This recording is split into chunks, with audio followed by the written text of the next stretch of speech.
మార్చి 4వ తేదీన తిరుమలలో స్వామివారిని మొత్తం 64,861 మంది భక్తులు దర్శనం చేసుకున్నారు.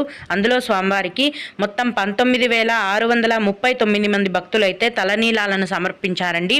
నిన్నటి రోజున తిరుమలలోని శ్రీవారి హుండీ యొక్క ఆదాయం అనేది 3,65,00,000 రూపాయలు.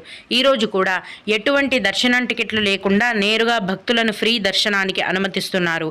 ఈ విధంగా టికెట్స్ లేకుండా నేరుగా వెళ్లే ఫ్రీ దర్శనానికి ఈరోజు దాదాపుగా 8 నుంచి 10 గంటల సమయం అనేది పడుతోంది. అలాగే తిరుపతిలో ఇచ్చే ఉచిత సర్వదర్శనం టికెట్లను తీసుకొని దర్శనానికి వెళ్లే భక్తులకైతే దర్శనానికి 4 గంటల సమయం పడుతోంది.